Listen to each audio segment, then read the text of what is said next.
Okay, so good day, to make it simple, to all of you, except for Mia, which is not day, is early in the morning. Welcome to the first session of our Friends of Multilateralism Group in 2022, and the first and also probably the most thing as we have been discussing now on COVID and how WTO and trade should respond to it.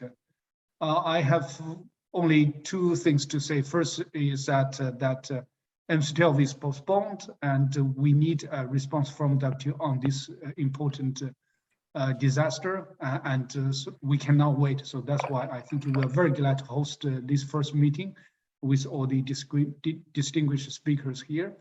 The second thing is that as CEO of the FMG, I would like to inform you that we just welcome 4 new members of our group. So Axel Adi, the former Liberian minister, Maxim Medvedkov, the former Russia accession chief negotiator, Pradeep Mehta, our key speaker today.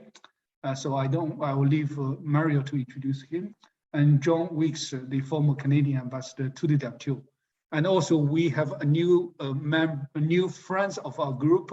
So Brad McDonald from IMF. So he will be announced on our website also very soon. So with this, I welcome you all and hope you enjoy this. I'll give floor to Maria now. Maria, you have the floor. Thank you. Okay. Thank you, Lou.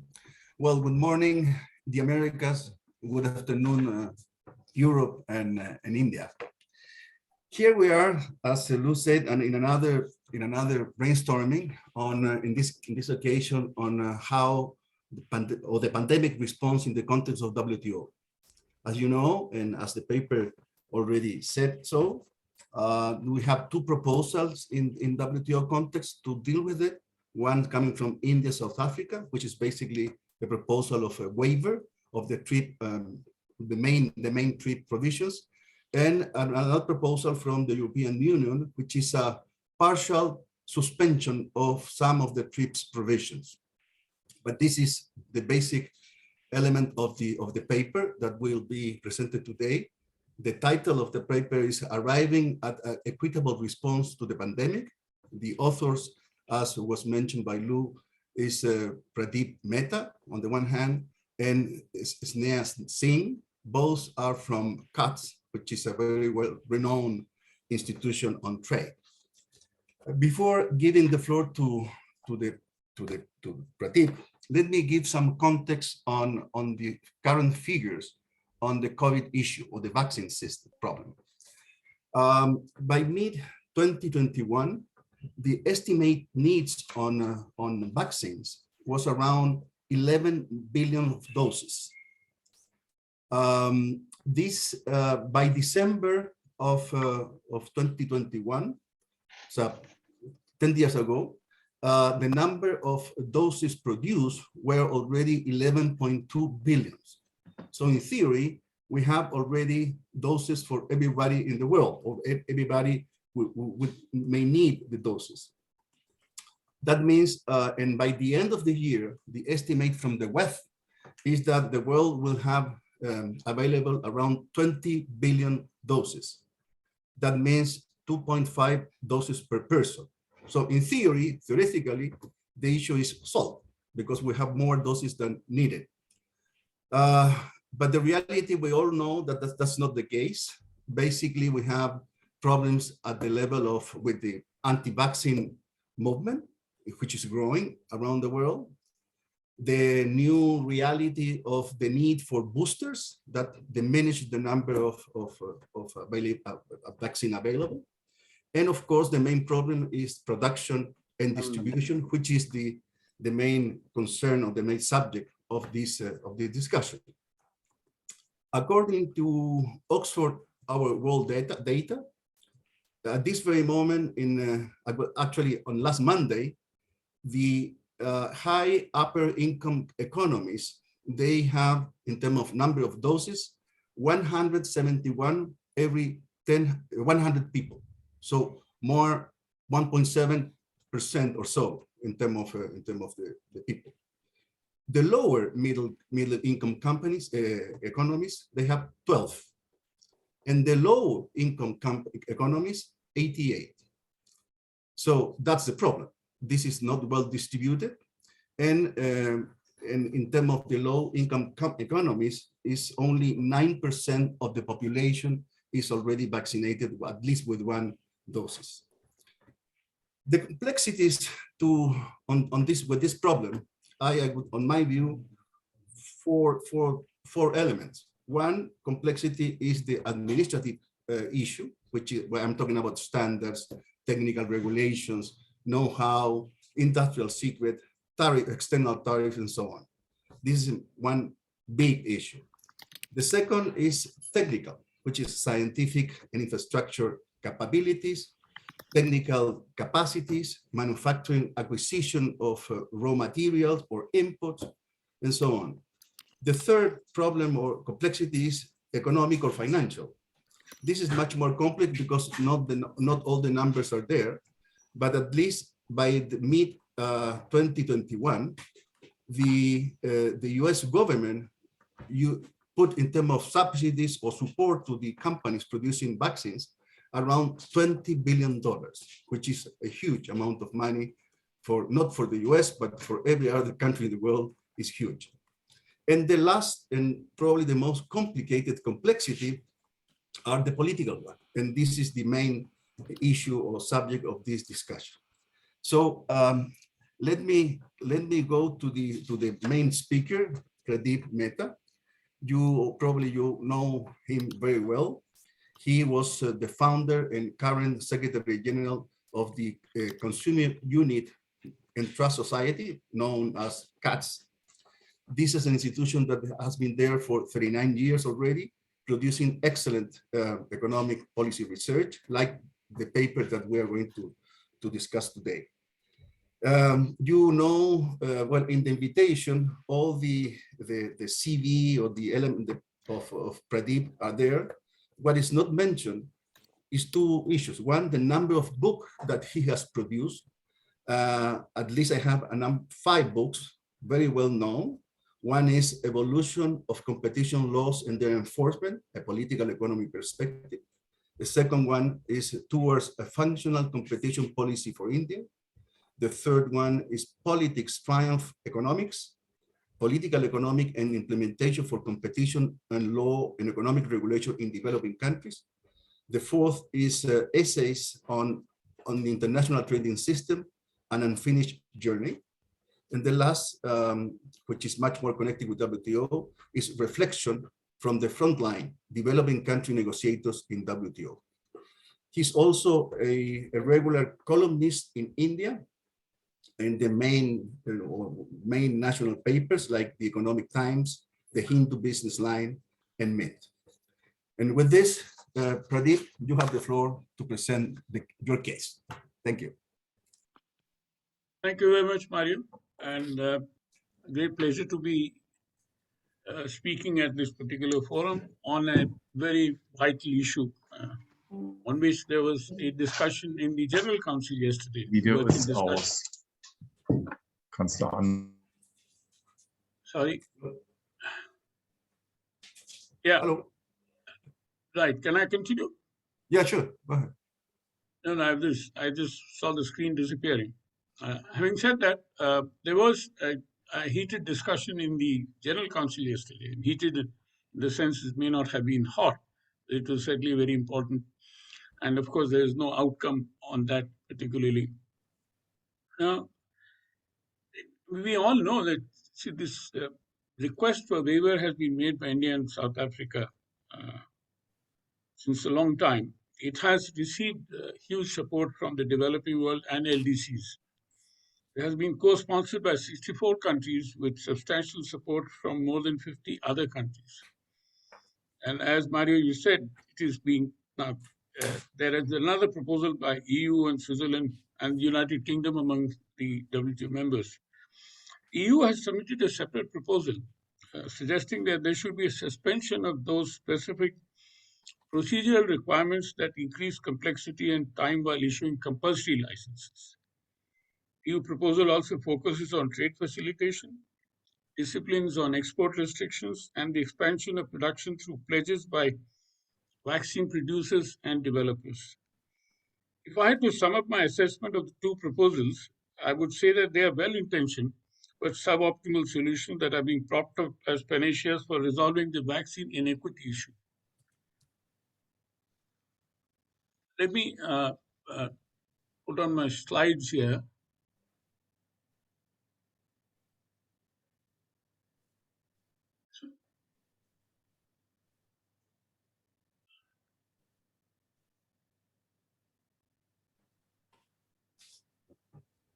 Yeah.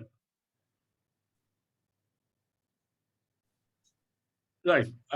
Sorry about this delay. I'm still struggling with many of these issues I'm not used to. Yeah.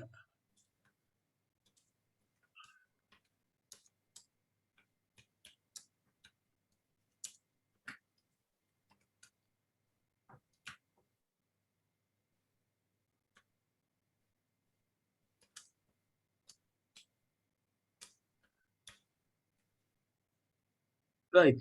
Now, I have already read this out. Let me just go on to the next slide.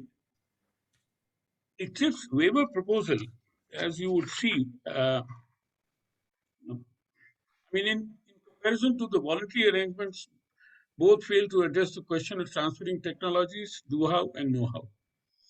Not only that, but when we specifically consider the waiver, the negative externalities created by it are significant enough to question the wisdom of dedicating resources, time, and political capital on an incomplete and a divisible solution. Accordingly, the primary question for our discussion today should be focused on whether a temporary IPR waiver is indispensable for boosting manufacturing potential in the developing world and LDCs. Will a waiver help mitigate vaccine inequity at even faster rates, or if existing mechanisms which have proven to work, even though with massive shortcomings, would be revised to arrive at comparable results? I maintain that voluntary arrangements have delivered exceptionally thus far. Consider the fact that since the first emergency use authorization by the WHO in December 2020, more than 8 billion doses of COVID-19 vaccines have been administered.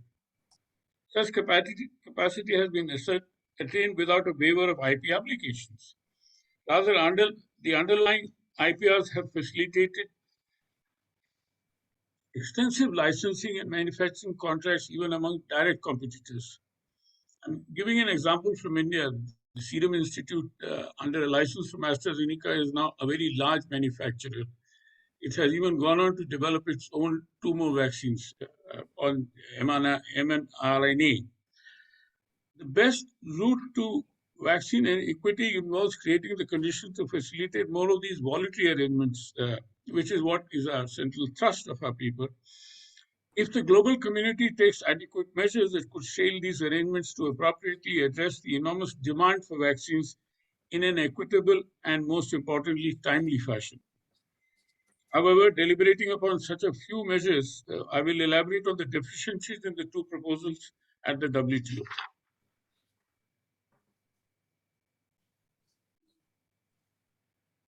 Now, if you look at the IPR waiver proposal, even if the proposal finds consensus, the eventual impact faces several hurdles. First, a waiver at the WTO only means that countries are free to suspend WTO obligations, but they are by no means obligated to give direct effect to the waiver in their domestic laws. Sorry. After all, TRIPS is not the only international agreement necessitating protection and enforcement of IPRs. Countries would be obliged under their FTAs or international investment agreements to uphold such rights. Second, I accept that the TRIPS waiver could be successful in untangling complex patent networks. However, the constraint is not a simple matter of removing patent monopoly. The issue is that even after removing patents from the equation, vaccine production will require access to technologies, know-how, test data, and critical ingredients. These are key resource constraints in scaling up manufacturing capacity that will either remain unaddressed by an IP waiver or become more difficult to resolve because a waiver will antagonize the originator from cooperating and sharing the know-how that is required to reproduce a complex manufacturing process.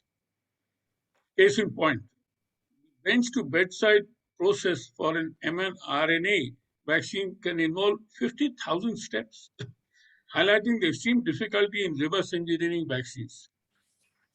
This is also true for the EU proposal, which focuses primarily on patent rights and does not address how compulsory licensing alone, without commensurate focus on the transfer of technologies, will suffice. So how should the transfer of technologies that are protected by trade secrets be carried out?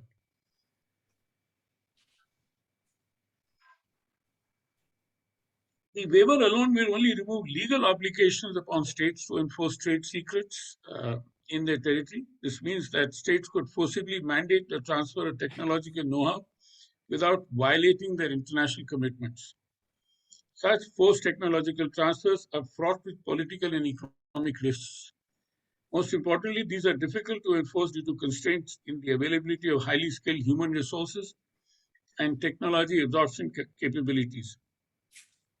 Additionally, the extent of cooperation provided by the original creators of or IP holders will substantially determine the success of such a transfer.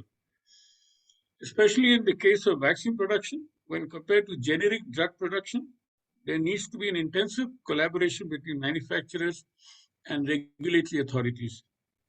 If we were to achieve scale with speed and quality, then trust and coordination between vaccine developers or IP holders, the licensed manufacturers and regulatory authorities is a must. A forced transfer of technology will only antagonize such a partnership and may pose significant hazards to public health and safety, especially in the face of pervasive vaccine hesitancy. Ultimately, such practices are also counterproductive in the long term for countries that wish to create ecosystems that encourage investment and innovation. Why? Because unlike patents, the government grants no monopoly to the holder of a trade secret. So a third party could arrive independently at the same process and utilize it without legal ramifications. In other words, once a trade secret is out, whether through a state-enforced transfer or even industrial espionage, there would be no way to accord protection to such IP again. Thus, even though the proposal demands a temporary waiver of 3 years, when it comes to trade secrets, there is no way to put the genie back into the bottle.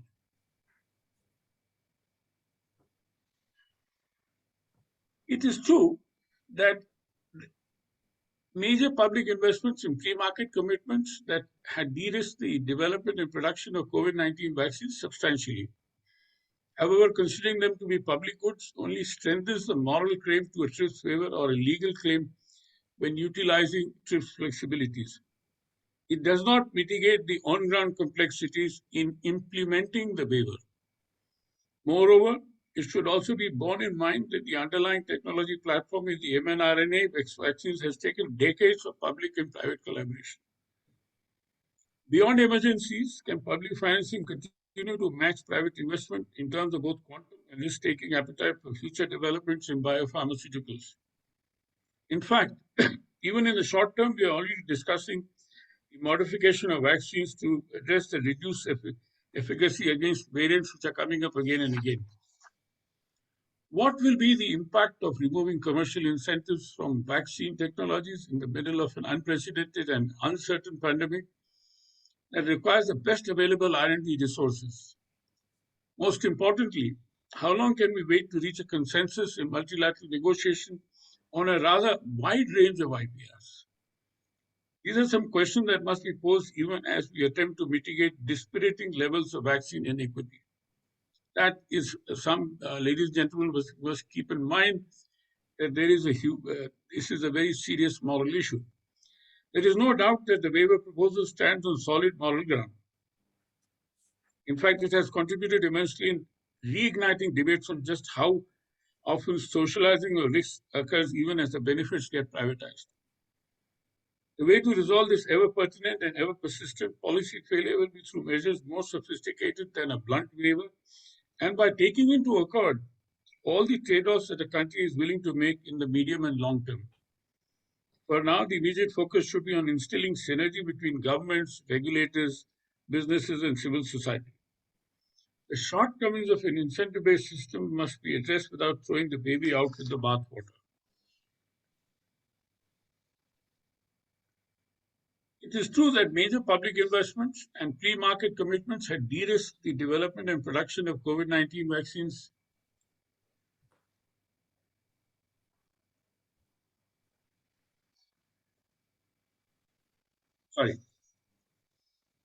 First, when it comes to removing constraints of technologies and know-how, any move towards future investment in private companies for boosters or otherwise should be made contingent upon voluntary licensing of relevant IP and technologies. Governments can employ levers other than funding as well. For instance, the US National Institute of Health holds key patents of components used in the Moderna mRNA vaccine and can insist upon their transfer. Importantly, developing countries and LDCs should use multi-track diplomacy to get firm commitments from developed countries to take immediate and concrete steps to incentivize and persuade vaccine producers to voluntarily license technologies to suitable partners in developing countries and LDCs to the extent possible. In a sense, we are looking at mechanisms similar to Article 66.2 of TRIPS. Under this article, developed country members are legally obliged to provide incentives to enterprises and institutions in their territories for the purpose of promoting and encouraging technology transfer to LDC members. Appropriate incentives could if the initial reliance on voluntary licensing has been low due to limitations in available avenues for cooperation, technical resources at the disposal of IP holders, and the very resource material and components required for manufacture, and attention must be paid in resolving these constraints. A year's learning curve has given way to massive gains in efficiency and output. To ensure that this momentum catches on, various measures can be pursued to ensure equitable access to COVID-19 vaccines and drugs.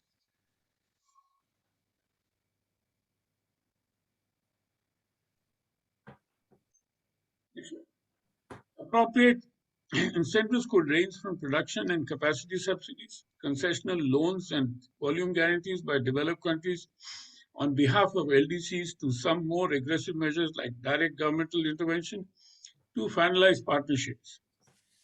Especially in relation to transferring medical technologies, the WTO TRIPS Council can utilize the existing experience of the WTO Working Group on transfer of technology and the WHO, WTO, and WIPO joint initiative on intensified cooperation in support of access to medical technologies. The Council is in the position to extract and recommend best practices in the domain while avoiding pitfalls that may delay or restrict the benefits of such licensing or transfer. Together, these institutions could help in ironing out details like the exact scope of transfer of technology, the duration of such an arrangement, and standards for measuring the progress of such transfer, among other issues.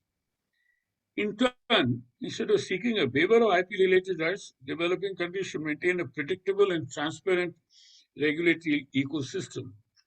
After all, voluntary technological transfers are contingent upon the effective protection of trade secrets. Of course, this still leaves us with criticism directed at the lack of transparency and the use of restrictive clauses in voluntary licenses and production contracts. In the short term, competition regulators must cooperate across borders to facilitate the dissemination of information, as well as best practices to arrive at non-exclusive and transparent voluntary licenses. In the long haul, a global competition framework could be instrumental in mitigating the abusive effects of stringent IP rights. A new framework could try to adapt the present practices of standard essential patents in the software industry to the needs of the health industry. This could ensure that patents related to frontier mRNA technology in particular and other medical technologies that are indispensable during public health emergencies are licensed at fair, reasonable, non-discriminatory, or what is called frank terms. Second, with respect to constraints, poised during the expansion and maintenance of supply chains. Countries must endeavor to keep supply chains disrupted and guard against trade restrictive policies like export bans of critical ingredients or final products. The WTO has worked extensively to highlight these bottlenecks, and such information must guide the trade measures being taken by members. In the future, codification of relevant norms can take place by continuing discussions on the new Trade and Health Initiative proposed by a few WTO members. THI covers export restrictions, customs services and technical regulations, tariffs, transparency and review mechanisms. Apart from multilateral rules to deal with trade during crisis, countries should also revise provisions in RTAs that would enable them to meet the same regulatory objectives. Further, massive investment in reducing risks associated with expanding production capacity for components and final products along with training of staff is required to ensure that adoption of technology is possible in countries with capabilities. Yashi Vatil, former counselor in the Intellectual Property Division of WTO, considers that an international pandemic fund facilitating the flow of funds and expertise can materialize if willing countries decide to get together. Unlike the WTO's consensus-based mechanism, this ad hoc but lighter coalition could arrive at swifter decisions. Chad Bown, who's one of our discussants, and Thomas Bollicki have proposed a COVID-19 vaccine investment and trade agreement, which would draw lessons from the public-private initiative of Operation Warp Speed and allow for coordination in investments and subsidization across the supply chains, and institute a real-time market information system for the availability of vaccine inputs and final products. This was an exceptional initiative, and I request Chad to elaborate upon it. In sum, a renewed attempt at voluntary cooperation at the level of firms and nations would be our best shot to address inequity in vaccine development and production. However, if despite the de-risking of expansion in capacity building and assurances to uphold a transparent and stable regulatory system, pharmaceutical companies steadfastly ignore calls to voluntarily license their IP and technologies, then other measures will have to be considered. India should take the lead by making IP and technologies associated with its indigenously developed vaccines, Bharat Biotech Covaxin and Zydus Cadil's Zycovid, available to the WHO's multilateral COVID-19 access pool that can facilitate diversified manufacturing through non-exclusive and transparent licenses. South-South cooperation to expedite sharing of skills, test data, know-how, and technologies can exemplify an inclusive public health model. I would like to end by quoting Mr. K. M. Chandrasekhar, India's former permanent representative to the WTO and Cabinet Secretary, which is the highest civil servant in India, by saying that an agreement on paper that cannot be implemented is of no use to anyone. It is imperative that countries start taking creative and pragmatic approaches that stand a chance of producing meaningful results. This, I request the chair to take the discussion forward, and thank you for your time and attention. Thank you, Pradeep. You have to turn off your slides. I'll do that.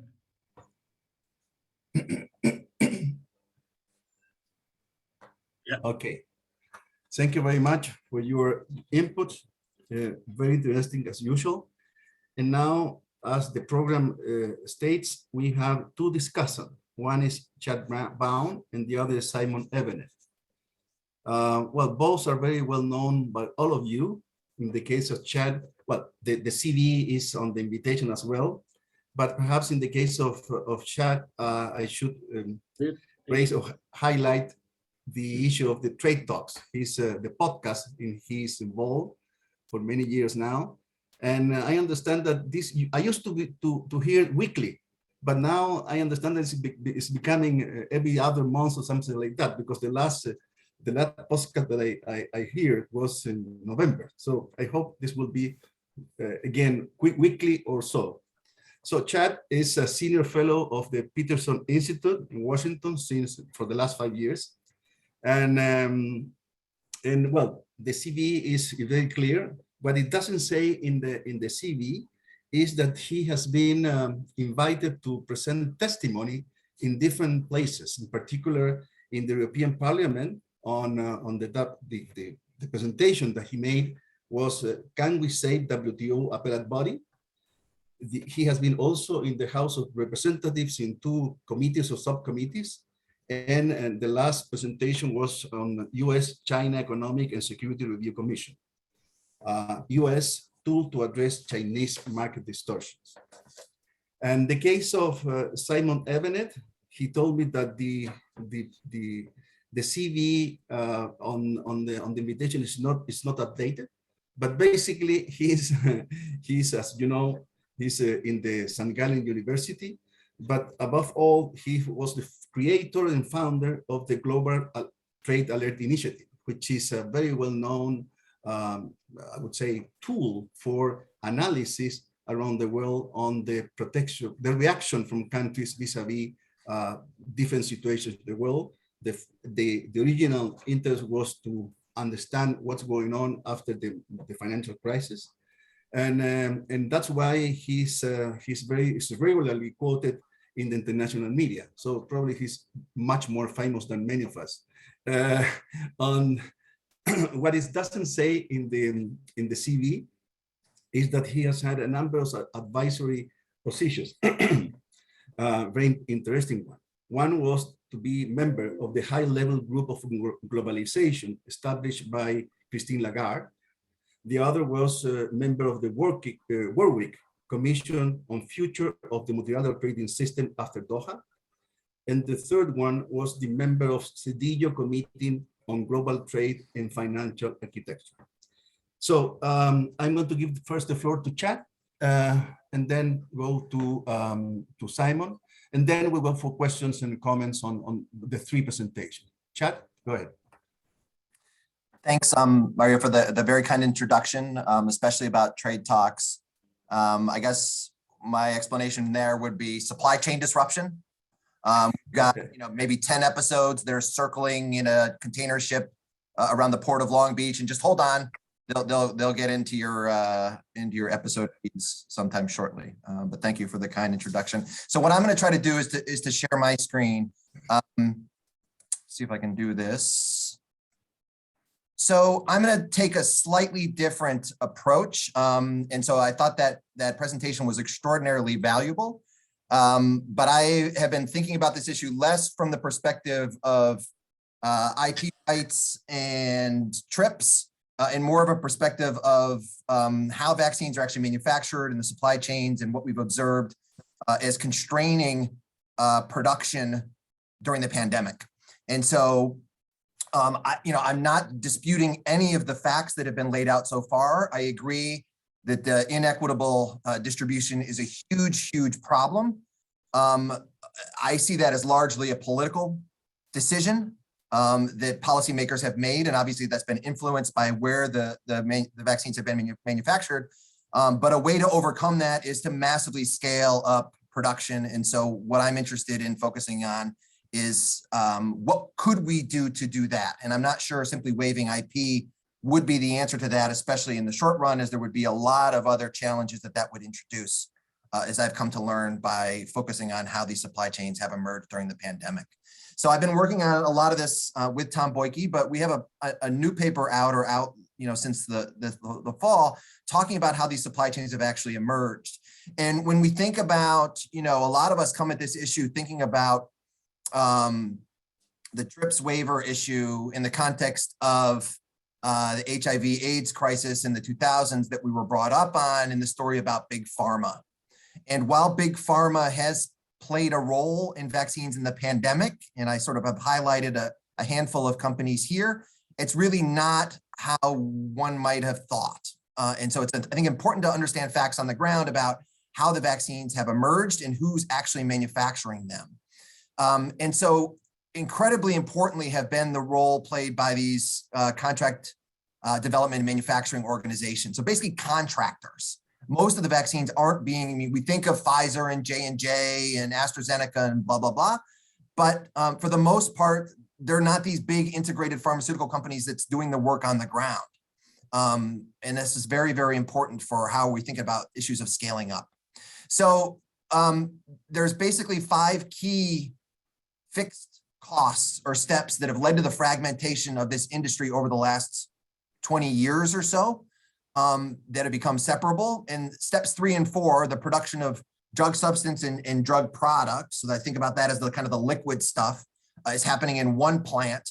And then that gets shipped off into a separate plant where it then gets filled and finished. And the second, this step 4, the fill and finish stage is highly regulated, and I couldn't do it at home, but it's a bit less technical than the actual manufacturing of the sort of the liquid in the step 3, right? And so we have seen during the pandemic, many, many more facilities in developing countries, emerging markets come into the supply chains for the fill and finish step. And the question is, over time, can we get more of them to do step 3? But in the short run, we face bottlenecks in scaling up both. Getting all of a sudden, if we thought it was going to be initially 11 billion doses, now we're thinking about, well, with boosters and, it may be into the 20s that we need. This is an extraordinarily huge increase in capacity in this particular industry.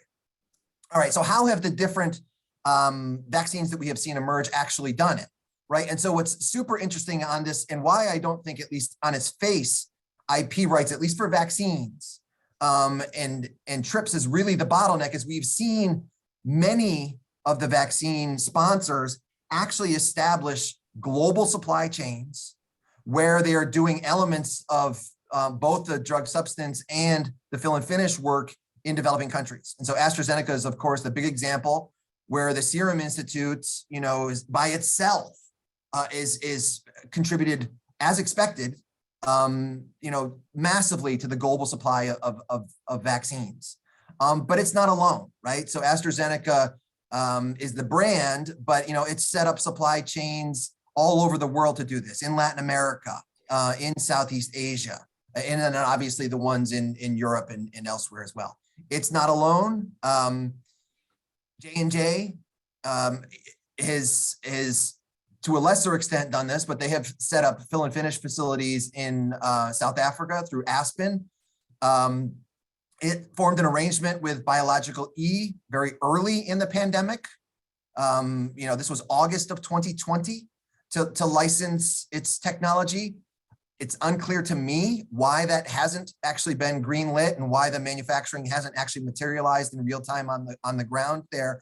But I'm not sure that it's an IP issue because sort of reading the company statements and media reporting on that relationship throughout the pandemic made it seem like they were going to start having doses of this vaccine available to the Indian public sometime in the middle of 2021, and it just never happened, right? So to me, that doesn't sound like an IP issue. It sounds more like a, regulatory issue, perhaps input issue, et cetera. And then finally, Novavax is another example with a supply chain that looks much like the AstraZeneca one that's been set up.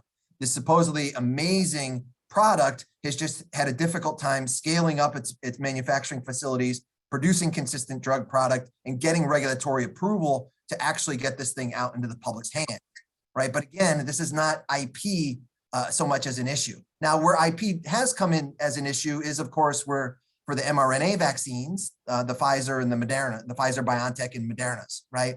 There, I think you'd really need to be an expert to know how easy it would be to actually transfer this technology to entities that have never done this kind of thing before. But my sense is it would be really, really hard. And the evidence of that is we have seen teething problems even for Moderna, right? Moderna is a company that never produced anything commercially, has very little manufacturing capacity of its own, has basically outsourced all of the production to these CDMOs, Lonza, and then for fill and finish, a bunch of others, as it scaled up its manufacturing. And it, by its own admission, has fallen way short of what it had hoped to be able to get out into the public's hands in 2021. So I think there's still a lot of learning here, and the idea that one could just simply waive IP or transfer the technology to folks elsewhere to scale up production of these new technologies, I think is a bit of a red herring. So what do we need to do? I mean, that's the last of my slides that I want to show there. in terms of where the emphasis should be. This is not to say that we need to just have free markets and have no government intervention. I just think that that's thinking that waiving IP is ultimately misplaced and taking away from where the emphasis should lie. And in my mind, the emphasis should rest on looking at the vaccines that have proven now to be effective. I mean, and again, I'm talking about the very short run issue of how do we get ourselves out of this pandemic?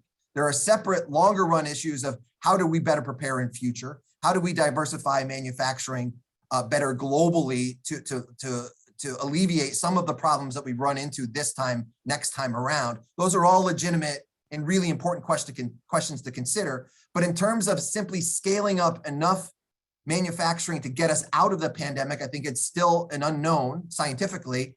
If it's going to be that really there's only a handful of the vaccines that are going to do the trick over the long run. So maybe it's the mRNAs, and we're still waiting on some of the science here. Maybe it's J&J as well. Then those facilities aren't scaling up quickly enough. We've got to figure out why. And learn from what we did well, we policymakers did well early in the pandemic, which I think was to establish these advanced markets commitments to convince them to scale up initially, but to do so now on a kind of global scale. And what that may mean is huge subsidies for these firms. And to conclude, I think it's important to recognize that they don't obviously have now at this stage a private profit motive themselves to end the pandemic, right? To build the capacities. You could say, Pfizer, why don't you just build a plant or a couple of plants or shift your production into a couple of plants that would produce 14 billion vaccines for the world? Why don't you do that? Well, because that's a huge capital investment for them. And as soon as they build it and end the pandemic, that capacity is then useless, right? It probably doesn't have the same value to be deployed to other things. It was incredibly valuable for the pandemic. It's hugely valuable for the public. We as policymakers should subsidize them to do it, but they don't have a profit motive to do it themselves. So that, and then input shortages.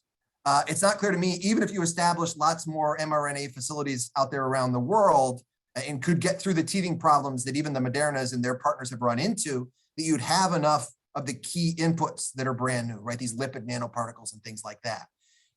Getting those scaled up requires incredible cooperation with the companies, understanding their supply chains, understanding their input providers, and then getting subsidies to them so that they overcome the same problems that I just talked about, right? As soon as the pandemic would be over, much of the capacity that they might build to attack the pandemic would be rendered useless, so they don't have a profit motive to do it themselves.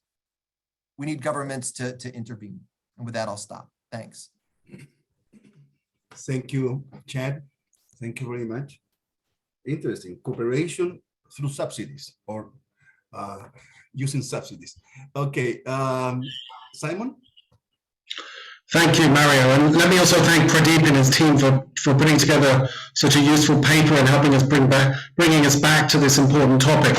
The last time we met as a group to talk about this subject, there was a lot of, I think, nervousness amongst the audience because in many ways we thought we had a pretty good handle about what the demand was for vaccines, and there was a lot of worries that supply would not just be forthcoming enough.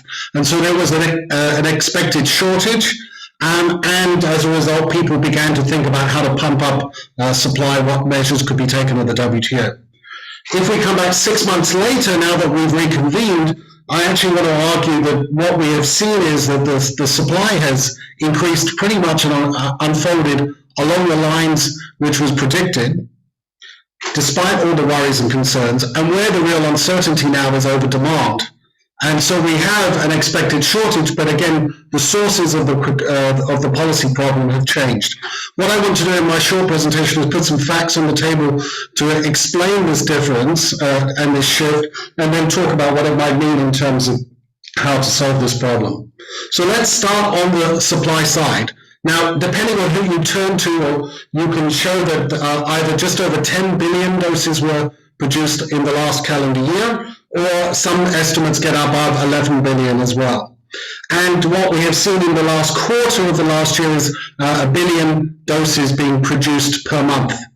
Now, please bear in mind, there's an important counting point here. For those people who are receiving boosters, most boosters are half doses. So 1 billion of extra doses a month now is actually 2 billion boosters. And there's an important difference between the original vaccine shot and the booster shots. And so we are seeing about 1 billion a month, which is now being produced in the last quarter. We have also seen, if you go and dig into the details, that the expanded production, vaccine by vaccine, has pretty much been in line with forecasts. And this has been true for the past 6 months. And with the exception, important exception of Sputnik, where the production is well below the forecasted levels. But for every other vaccine, the two have moved, forecasted and actual production have moved in line with one another. So instead of the supply side being so uncertain, being disrupted by supply chain bottlenecks, all of the stories that we heard, in fact, most companies' plans have, production outcomes have unfolded in line with what industry experts were forecasting. So in that sense, I think we should have a lot more confidence in terms of what the vaccine manufacturers are actually delivering. And let's not forget, they delivered 10 billion doses at least last year. If we had gone back 12 months, and if I tried to persuade you that the vaccine manufacturers were going to produce 10 billion in 2021, you would have laughed me out of the court. So the supply side response has been impressive. It has been predictable, and I think we should take that into account as we look forward. And when we do look forward, these same manufacturers are expected to produce another 4 billion doses in the first quarter of this year. So the amounts being produced are significant. Ultimately, then, that leads you to ask the question, just how much of a supply side problem is there in the very short term? Okay, now let's then, to answer that question, one needs to think a bit harder about demand. So let's turn there. The big change over the last 6 months is with the introduction of new variants, with concerns about waning effectiveness of some vaccines and alike, and with the concern that some variants might circumvent existing vaccine protection, and the fact that variants keep popping up in different places and have turned out to be quite fast, spreading quite quickly, it's hard to forecast what the level of demand for vaccines are, and you can at least understand, if not necessarily agree with, governments who are sitting there saying, well, look, whatever vaccines we have to hold on to, because who knows where the pandemic is going very quickly in the near term. And so what we have had then, I think, is a huge ramping up of precautionary demand and of hoarding by governments. And so the expected shipments to the developing world, and large parts of it, have been far less than expected. And this has led exactly to the legitimate concerns about vaccine inequity, vaccine apartheid, phrases like this, which have been used. And the outcomes are extremely unequal and deeply unsatisfying. I think a knock-on consequence of all of this, of course, is that the donations to emerging markets have fallen behind where they should be. The latest data I have suggests that 857 million doses have been donated to the developing world, and this is just a small fraction of what is absolutely needed. The situation is worse than that because 40% of those vaccines have been donated to just 5 countries. So the Philippines, Indonesia, Pakistan, Bangladesh, and Vietnam account for 40% of the donated vaccines. So there's many, many more countries which are not receiving vaccines, donated vaccines, and this is a real issue. And we've all seen the map showing how certain parts of sub-Saharan Africa and other parts of the world are really, really falling behind in terms of vaccination levels. So I want to argue that the challenge we have is less on the supply side. I'm sure we could do better there. I'm sure there have been some teething problems in certain supply chains. There have been issues, but the supply side has performed remarkably well. The concern now is very much on the demand side, and more importantly, on how to encourage governments to share these surplus vaccines that they have before they lose their effectiveness. Turning then to the sort of solutions, not surprisingly, given the way I've laid this out, I'm a bit skeptical about TRIPS waivers having any have any major positive effect in the short term. In fact, to be honest, I'm not sure anything in the WTO in the next 3 months is going to have much of an effect because we already can expect 4 billion doses coming through. Maybe the initiative is much more, should be much more in encouraging governments to share these surplus vaccines when they get produced. I believe that there's a short run, medium run distinction, and I very much concur with the way that Chad looked at the problem. I think breaking this down according to the supply chains is extremely valuable because it begs the question, where can developing countries integrate into these vaccine supply chains over time? At which phases, at which stages are they best suited to integrate in the near term and in the medium term, and how can we get that process going, and what type of support do we need through things like the International Finance Corporation, the regional development banks? Again, I'm not so sure that realistically over the medium term that this is a WTO problem. This is probably a more broader development bank problem as well. The last observation I would make is that I'm quite sure that there will be some governments who are tempted to turn around and say, we need to build up our own vaccine production capacity in light of the COVID-19 experience. And here, all I would say is look at the cautionary tale of South Korea, which after, I believe, the SARS pandemic decided that it would never allow itself to go fall short of vaccines again. It has devoted a lot of money to building up a vaccine production capacity.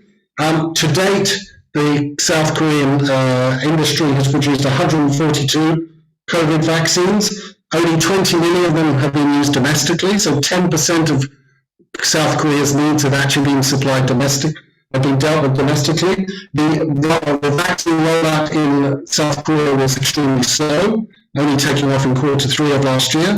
So for a country which had invested hundreds of millions of dollars, some estimates as high as $2 billion, this was a very slow response. And I think what we need to do is to learn from what worked and what didn't work in countries like Korea. Maybe we want to contrast it to what worked well in Operation Warp Speed and what worked well in the UK in phasing up and scaling up their production as well. But there are important lessons here before countries jump onto the industrial policy bandwagon when it comes to vaccines. So overall, I think the policy discussion has changed because the circumstances have changed. I think the supply side skepticism that many of us had 12 months ago is less warranted. Where the concerns are is much more on the demand side and the fact that this pandemic just goes on and on and on. And then we have to ask ourselves, what's a slightly more rational way of distributing the huge amount of vaccines which are being produced at the moment? Thank you very much. Thank you, Simon. Very interesting, as usual. Basically, it's not a problem of WTO, but the distribution, as was expected. Okay, let's move now. We have around half an hour to comments and questions to the speakers and discussants. Remember that you have to, for the purpose of the record, you have to state your affiliation, name and affiliation, and the floor is open. Okay, Daniel and then Alan. Thank you, Mario. And thank you to Pradeep, Chad, and Simon. Really excellent presentation. I'd like to bring the discussion right back to Pradeep and observe that there's an apparent disconnect between the facts and logic that you presented, Pradeep, where the waiver is either unnecessary or in some cases might be counterproductive. Chad said it's a red herring. And on the other hand, the India and South Africa focus on the absolute need for the waiver in order to achieve vaccine equity and distribution. So what do you, Pradeep, how do you account for this disconnect? Is it just political? Do people really believe that? And how do we cut through that in Geneva to make sure diplomats are working on the basis of accurate facts and good policy? And just one quick note, Chad mentioned that the Serum Institute is doing well at supplying global markets. And I just looked at the WTO website when you said that, and it confirms that India has exported 4% of vaccines in the world, although their production is one of the highest. They're using it all for India because of their domestic needs. But hopefully when they address those domestic needs, they'll start exporting, but they've been banning exports since March until a couple of weeks ago. So hopefully that turns around as well. Thank you. Thank you, Daniel. Let's go for Alan and then Hosuk, and then Pradeep to answer. Yeah, I also thank the three presenters for really excellent input. A question I have is really, if you were a government, and most governments would probably have done this, you called together all of your experts and your policymakers and say, what do we do? Presumably that happened in Brussels when countries went their own way. The US government pulled itself together, and in Geneva, nothing. CSIS had suggested, Bill Reinsch, I think, is on this call this morning. CSIS suggested, form a committee. Well, there's a TPR. Why wasn't there a TPR for COVID? This is 2 years later. And it may be there's very little to be done multilaterally, but there presumably is a little something to be done. Why couldn't this conversation, why isn't this conversation taking place in a TPR now by the same presenters? It's completely inaction. And it's close to unfathomable. So India comes along with South Africa and it proposes something that's a non-starter. And Brussels comes up with its own non-starter. And that seems to be setting the framework of the conversation. There's got to be a way to do something better multilaterally. And we haven't hit upon it. I mean, the WTO is about transparency. There have been 11 or 12 information notes put out, maybe a little less deep than in terms of data than Chad or Simon have put forward, but a lot of good information put out. So the Secretariat tried, and the members didn't stand in the way. So there's the transparency side. There's also the rules side, with really no effective conversation about the rules other than intellectual property.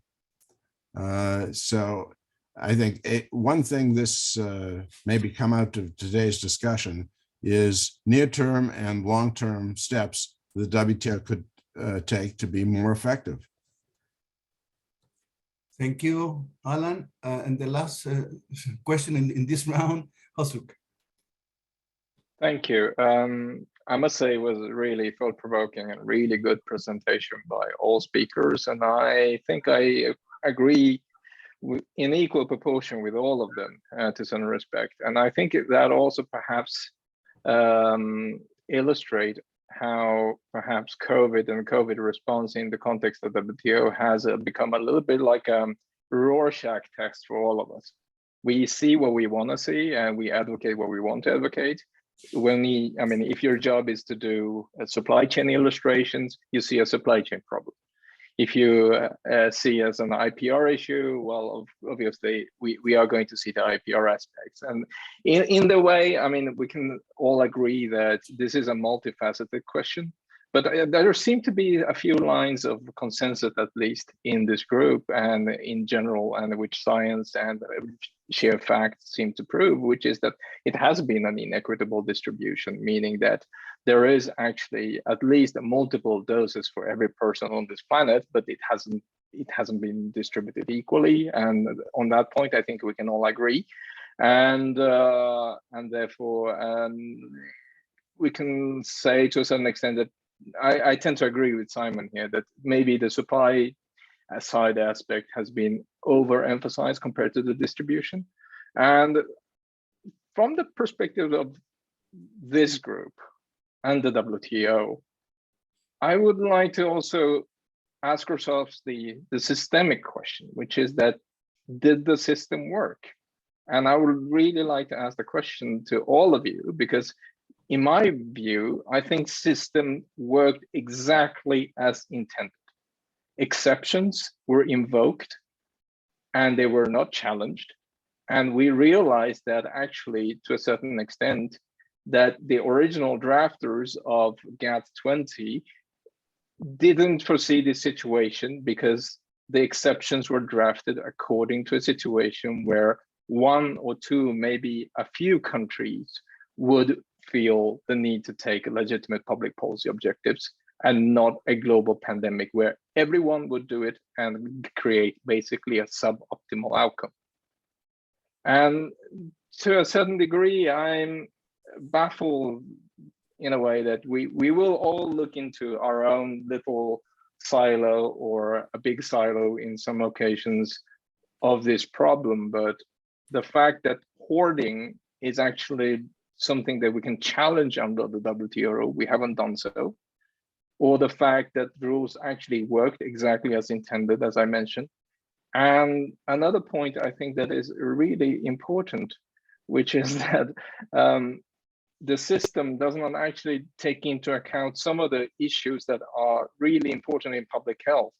It's not so, even if we have an equal distribution, the problem of the pandemic was the timing of the distribution. And the system does not actually take into account who gets to jump on the lifeboats first.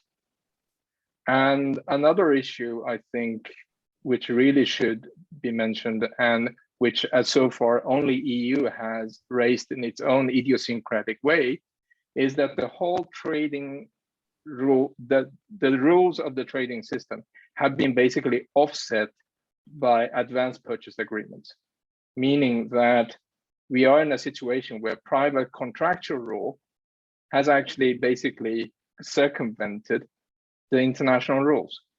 I'm not saying this is good, or I'm not saying this is bad, I'm not saying this is unfair, but this is genuinely the situation we have. And we can say that we can reconfigure the system, we can talk about how the system should change, but I'm just baffled that we are not actually taking the distribution question seriously in the way it deserves. And some of the countries have now secured 5 doses per citizen, whereas some countries have, well, less than 1.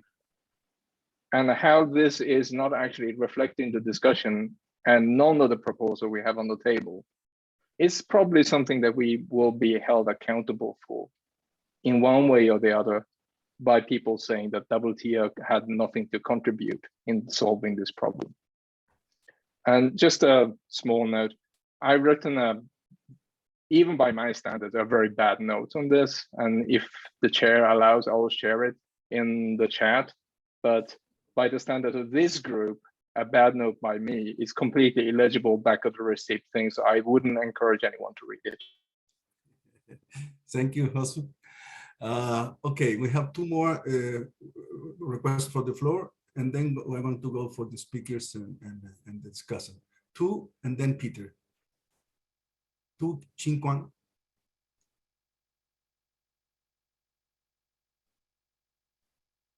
Xinchuan, you're muted. You're muted. Okay, Yeah. sorry. Okay, sorry. Yeah. Thank you for your presentations. Actually, I don't know about the situation of trading vaccine products, but just I just heard that the price of Chinese vaccines has fallen from 200 yuan at the beginning in the year of 2020 to 20 yuan right now. So it's only 10% of the original price. So so it's about $3 per dose. So I think it is already very cheap. So I don't think that's a problem of IP waiver. Maybe the big issue is still about trade or freer trade or more doable trade. So, but as I said, I don't know what are the actual obstacles here. Maybe one issue is the recognition of Chinese, like at least for Chinese vaccines, because some countries don't recognize Chinese vaccines. So is that a big trouble or big obstacle in the trade in vaccines and also the availability of vaccines? So this is my question. Thank you. Thank you too. Peter? I thank you, and thank all the speakers for very interesting conversation. I have just a couple of observations on a very narrow part of what is a much more important, broader discussion that we've had, and it's narrow because I'm only commenting on the waiver. Firstly, the debate about the waiver has largely been about whether to waive intellectual property protection or not. But I think there is also an important discussion about the text that has actually been put on the table, which I think is clearly a non-starter. And I wonder if the proponents actually knew that it was a non-starter. And that is important because the details, for example, the duration, whether you're going to cover only vaccines or all types of products or only patents or all types of intellectual property, is also a big debate, but it's got lost in the more public and ideological discussion that IP bad, waiver good. The second point I would make is that the discussion today and elsewhere has been a lot about vaccines. But if you're actually going to waive intellectual property protection, there might be different benefits. For example, it's much easier to copy antiviral medicines because they are basically copying chemical formulae. As far as I understand, I'm not an expert, but Bangladesh has already done it. And it seems to me that part of the discussion should be, if we're going to talk about whether intellectual property is a barrier or not, would removing intellectual property protection temporarily on things like more simple chemical molecules help or not? So I think that also, we need to think about that as well. And it broadens the discussion of the waiver away from vaccines to all the other products that people have been discussing. I don't know, I don't have an answer, I just have a question. Thank you, Peter. Okay, let's move then for the speaker and then the discussant. Pradeep, remember that we have not more than 20 minutes for more questions. Go ahead. Thank you. So there are two fundamental questions which one needs to address in this context, particularly when we say that India and South Africa asked for this waiver. There is an underlying reason for it. Let's not forget that most of the developing world are very antagonistic towards TRIPS. And the fact is that even very many right-wing economists in the West have also criticized TRIPS as being a trade restricting agreement rather than a trade liberalization agreement, which falls out of the whole scheme of WTO as such.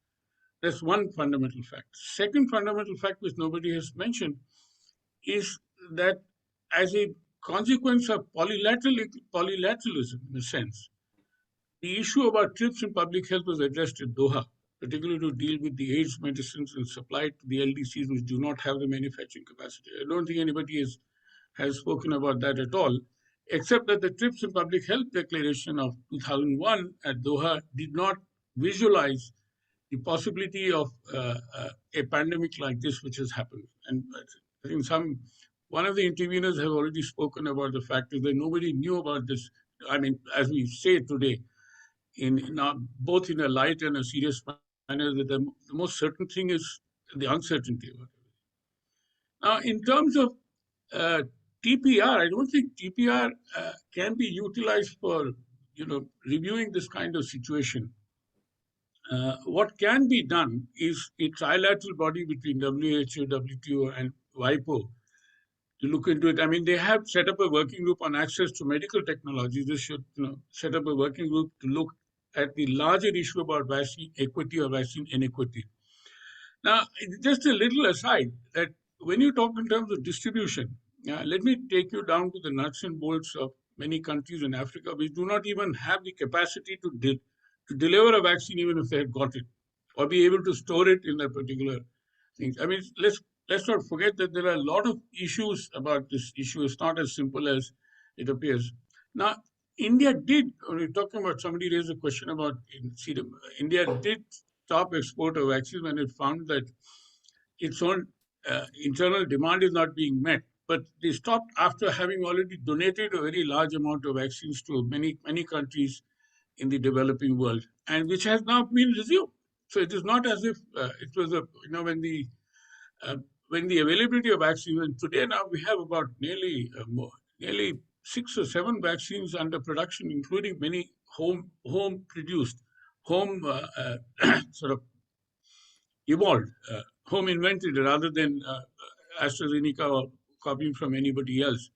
Now, the fact is that as I said, I mean, there are these fundamental issues which we have to look at. And the biggest issue, of course, is how do we ensure that vaccines are delivered to all and that vaccines can actually help protect people from the pandemic. Every day, even the virus is mutating every day. We don't know what is going to happen. Nobody knew about Omicron a month ago or 2 months ago. Nobody knew about this new thing.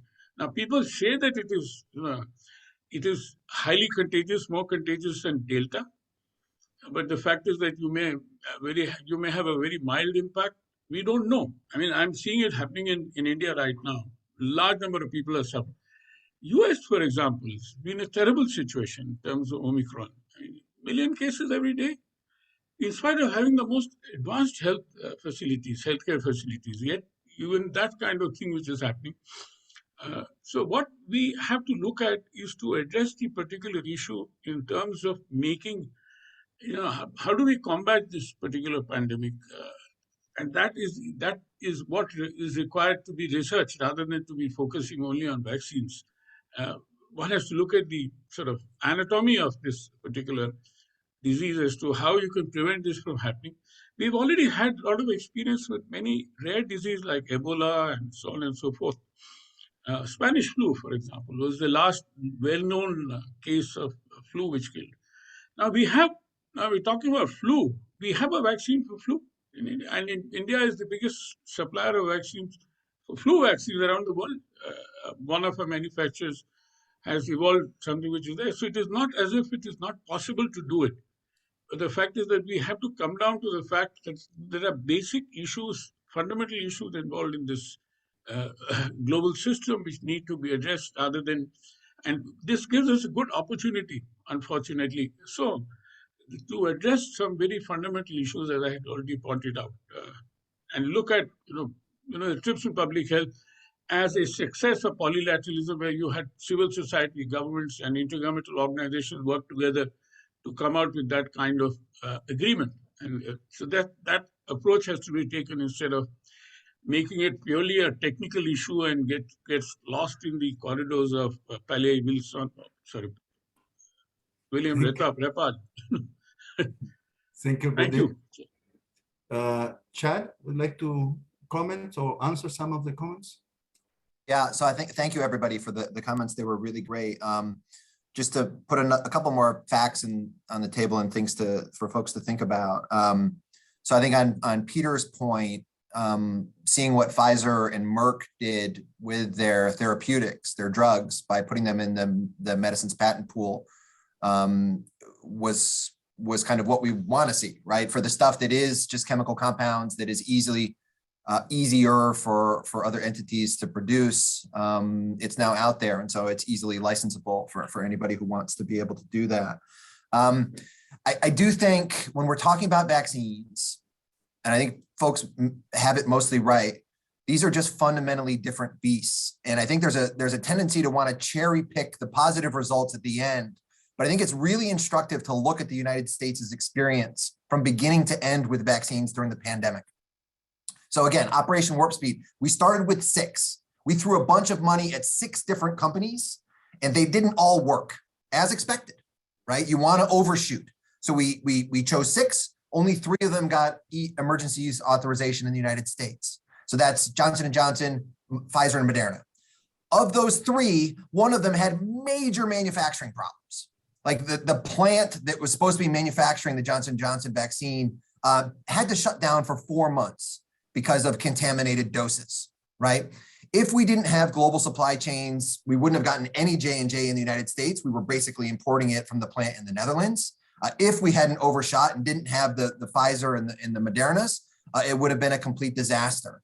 And so while it's tempting to just focus on, well, we should be doing more of this, like look through, and again, this kind of piggybacks on Simon's points, you really do need to overshoot this. And so my last point would be in sort of Simon's framing of whether the supply side or the demand side is the issue. I guess in that framing, I was incredibly demand side skeptical the entire time, not thinking that 11 billion doses was ever going to be nearly enough, recognizing that the distribution was going to be a huge problem. And thus the way you get around that is to just say, okay, it's not going to be 11 billion that we're going to demand, they're going to need to demand. It's actually 22 billion because nobody's going to share. Everybody's going to hoard. Everybody's going to be worried about hoarding. And so they're going to over demand, right? And build that into your expectations about what you need out of the companies in terms of manufacturing, and then how you need to incentivize them to ultimately get there. Thank you, Chad. I guess Anabel Gonzalez, she's going to defend WTO. No, joking. Anabel, go ahead. Hi, everyone. And it's not that I'm going to defend WTO, but I'm going to put some additional information on the table, which may or may not, you may or may not be aware of it, in terms of what has been going on at the WTO in this area. Probably should start by saying that the WTO has joined the World Bank, the IMF, and WHO to form the what we call the Multilateral Leaders Task Force on COVID-19. This is with a shared objective of all four institutions to support delivery of COVID-19 tools to low and middle income countries and to mobilize the relevant stakeholders and national leaders to remove critical finance and trade roadblocks. At the WTO in particular, we have taken an active role to identify trade-related bottlenecks and trade facilitating measures, which has been largely based on outreach with the private sector.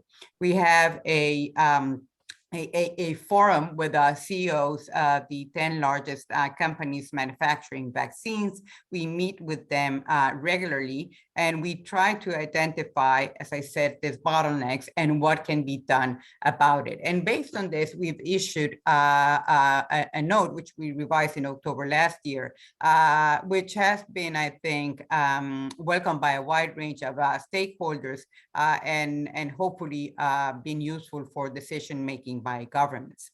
We've also been working with the manufacturers to better understand the challenges slowing production and distribution. And we've learned that, for example, money is not always the problem, but that trade and regulatory measures can greatly impede the production, the scaling up, and the distribution of vaccines. And we've compiled, again, a set of priority bottlenecks, which include export restrictions and other customs-related issues, regulatory issues, issues affecting donations in particular, and other elements. Third point is that with the IMF, we recently put together a vaccine trade tracker that provides data on the trade and supply of vaccines by production, by economy, and by type of arrangement. And yes, finally, we have the negotiations going on the WTO response to the pandemic, on trade and health, including the IP issue. So I wanted to provide this additional context to say that the discussion, the issue of IP is an important issue in the conversation in the WTO, and efforts are ongoing to find a solution in that area, but that is not the only issue in which the WTO is contributing or has contributed to this discussion on vaccines, on COVID-19 vaccines. Thank you, Mario. Thank you, Annabelle. Sorry, what about this idea of Alan Wolf on having a special TPR for COVID or vaccine. Have you heard about that? I've heard it from Alan. I think it's an interesting idea. There is nothing that prevents members from discussing the topic in the context of a specific country or member TPRs. But I think it is an interesting idea in terms of expanding, I think, transparency and opportunity for dialogue. It is something that would merit consideration in my view. Okay, thank you very much. Bill Range. Thank you. I apologize for waiting until the end, and then I have to leave in a couple of minutes, but I just have a question for the diplomats, I think, more than anybody else. I had thought when the United States adopted a new position, a more forthcoming position on this in the spring, that would kind of stimulate an actual negotiation where the parties would get together and try to reach a resolution to this problem. And it appeared to have done that. There's been a negotiation, but it doesn't look to me like, either of the contending parties have changed their position at all in the last 9 months. And I don't understand. I mean, usually when you have a negotiation, the point is that you gradually get closer and closer and closer together. Each side gives a little bit, and eventually you come up with some kind of middle ground. That appears not to be happening in this case. Everybody seems to be exactly where they were 9 months ago. Why is that? Why can't we have a normal negotiation? Thank you, Bill. Lou? Yeah, no, I have a quick comment and then a question on behalf of Axel, who just left us. Yeah. A quick comment is about actually what we're discussing here with inputs also from Annabelle and also the question from Bill. It's simply when we look at the system on how WTO is responding, and we usually look at Director General Madame Ivela or Annabelle, who is the DDG in charge. But actually, from our discussion, we could already see that is actually the members who are driving the whole process. I mean, especially those members, including India and South Africa, who are providing proposals, and EU also, and other big players like US, China, and also other developing countries who are in demand, how they engage each other. So I think this is one of the things we should really look at, how to bring members into this discussion. I think that will be more something I want to say. The second thing is Axel left early, but he left a very important question. I think, especially when we say that the vaccine are not distributed equally, and also to say that there are some countries who have less than 1 dose per citizen, or even when I read from WHO, some countries have only a few doses for the whole country. That's probably mostly in Africa. So Axel, his question is to the panel is that what advice can you give to African countries on how they can engage both producers and the financiers to set up a kind of a special vehicle for African countries, including an African vaccine fund? I'm not sure whether this fund is already there or should be established, so that they could deploy and distribute vaccines as quickly and as equally as possible. So I think that's also an important question for a very important continent of a big population. Thank you. Thank you, Lou. John, the newcomer, welcome. Well, thank you very much, and it's a pleasure to be with you. Can you hear me? Sure, go ahead. Yes, good. It didn't sound quite right on my end, so. Well, thank you for including me in the group. It's a pleasure to see so many familiar faces and some new ones as well. I would like to offer a comment of a broad nature, and that is to suggest that, I think the discussion so far this morning has been excellent. It's clear that, there have been a lot of issues that have been identified and discussed. I think one of the big problems at a global level is that there's not sufficient realization in all countries that this is a problem that really needs to be solved in the interests of everybody. And it's very clear now that that countries cannot deal with this disease on a country by country basis. nobody is safe from it. Doesn't matter how quickly you shut down your borders, you're going to be infected. And nothing has brought this home more clearly than the rapid spread of the Omicron variant. I think if you step back also and look at some of the research that's being done on the environmental side and the risk of future pandemics and the pressure that humanity is putting on the natural environment, it's highly likely that we're going to see more of these sorts of pandemics in the coming years, and they're going to occur much more frequently than they have in the past. So this is not just a challenge that needs to be solved because of COVID. In fact, in some ways, COVID may be relatively benign compared with some of the things that we may encounter down the road. So we need to look at this from the point of view of not just solving COVID, but also dealing with the future problems that are almost certain to arise. And the final point I'd like to make is there needs to be a bigger realization in the debate that the costs of doing something about this at the multilateral international level are really quite minimal compared with the costs that governments have already incurred in providing domestic support because of lost employment and other factors, and also the economic damage that's been caused already, which far exceeds any estimate of what one might have to pay in order to solve the problem that's before us this morning. So I would suggest, and I rather liked Alan Wolf's suggestion that, why don't we look at this, for instance, in the TPR? And, and I think Pradeep suggested that, well, that's perhaps, you can't just solve it from the WTO perspective. But the point I would make is we really need to get a broader political realization above the level of technical experts as to why this problem needs to be solved, and that it's in everybody's interest to do so.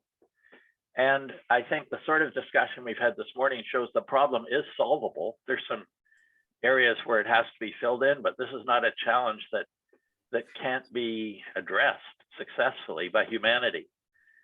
What's still missing, despite all of what's happened, is the real political will to do this. I'll stop there. Thanks a lot. Thank you, John. We are already in the time for this, but two comments before giving the floor to Pradeep. One, Axel Addy, before he left, he put a question to all of us saying, well, he asked for the recording, but also he was asking or talking about the perhaps advice to Africa, how to deal with it. So if you have any idea, please give it to him, or if you want, you can share with us, but he's the one who is asking for it. The second issue is, Pradeep, I'm not sure if you answer at least fully this idea from Daniel Crosby on the disconnection between the facts and policies in Geneva and countries. So I wonder if you can finish with that, because we are already on the hour. Thank you.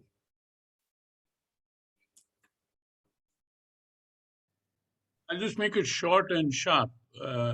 Now, there is a disconnect between policies and what the discussion in Geneva for reasons which I have already explained before, because there are fundamental disconnects which is happening.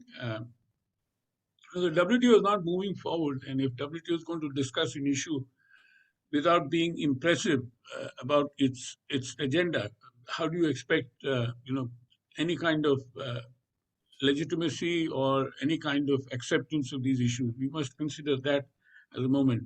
If you remember, earlier we had conducted a very long range of 5 or 6 webinars looking at whether the world needs WTO or not. Secondly, I was very pleased to hear John Weeks, who supported the idea that I had also spoken about, is that let's not look at this pandemic as the end. It is the beginning of something. And unless we go into some basic research on a multilateral basis on many of these issues, we'll continue to face these problems again and again. And I gave a history of unknown diseases which have hit the humanity in the past, and we found solutions to that. We hope we can find solution to this also, which is not yet clear whether we are able to find solutions. And as I said, this pandemic, COVID, unlike the other pandemics, has this huge mutating sort of character, and we don't know what is going to come next. It may be Omicron now, it can be algebra tomorrow, it can be whatever you call it. Think about it. So I'm really worried that we require a basic research, a multilateral research into the causes of these things. As I'm glad that John Weiss also supported this idea. This is something which the FMG should look at as an agenda to push forward instead of being lost in the nuts and bolts of this debate which is going on between whether it's waiver or not. And of course, voluntary supply is still the best way forward, and this is we hold very firmly. It's already happening in few countries in Africa, which Ngozi has spoken about, and we have also written this in our article which was published. So it is possible. And as we said, that even the Serum Institute's collaboration with AstraZeneca is one of the best examples of voluntary licensing. So it is feasible, and that is what we should do. The problem only is in the low and middle income countries. Then we have to look at the guidance that we can get from the TRIPS and Public Health Doha Declaration. How can we ensure that we can developing countries which have the capacity to supply to LDCs? But secondly, and more importantly, what I'm also worried about is the capability issue in the developing world, particularly low and middle income countries, to be able to even get syringes to apply the vaccine. These are multiple problems which are happening at the demand side level, which Simon, I wish you had elaborated on that as well. But anyway, I mean, as usual, I've admired your very clear distinction of the kind of problem, the demand side and the supply side. But I wanted to add on the demand side is we have to look at the kind of health infrastructure which exists in the developing world, low and medium, which can then be able to deliver the vaccines to people if vaccines is the solution, if it is the only solution. I'm not so sure. Thank you. Thank you, Pradeep. We already passed the hour. I had a number of questions, but okay, perhaps for another occasion. As Hosuk mentioned, everybody sees the world through its own eyes. But clearly, at least in this context, the main, I would say, the takeout that I'm thinking from the meeting is that there's a lack of political will, and therefore the problem is not WTO as an institution, but the members of the institution. And secondly, that it's a must to cope with this reality. We need international cooperation, which is not taking place at least at the level that we need. And with that, I want to give the floor to Lou, if you want to say something at the end. Yeah, thanks a lot, Mario, for really the great moderation, and also for all these three speakers for the great inputs, and also the active participation of all the friends here. I think just to follow up on what you said, that what we are trying to do here, instead of everybody looking through their own eyes, we're trying to bring people together. So we collectively look through the eyes of the multilateralism and the organization. So to look at holistically how we can resolve this issue, and as soon as possible. As we said in the beginning, that MSTL, which were supposed to provide an answer to this, is postponed indefinitely. But the world cannot wait, people cannot wait, and we cannot wait. So that's why we are hosting this, and hopefully we'll continue to do this.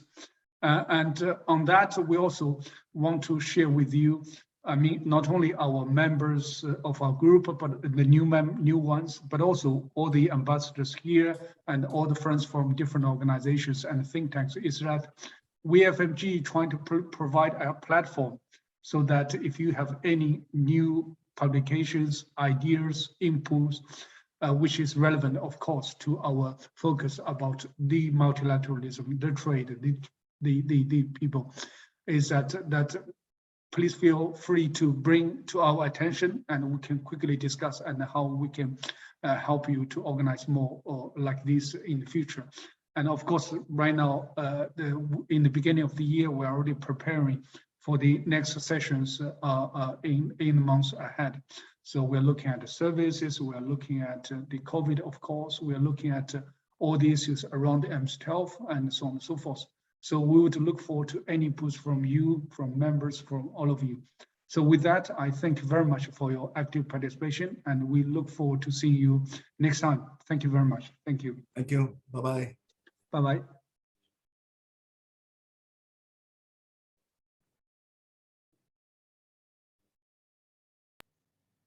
And the best way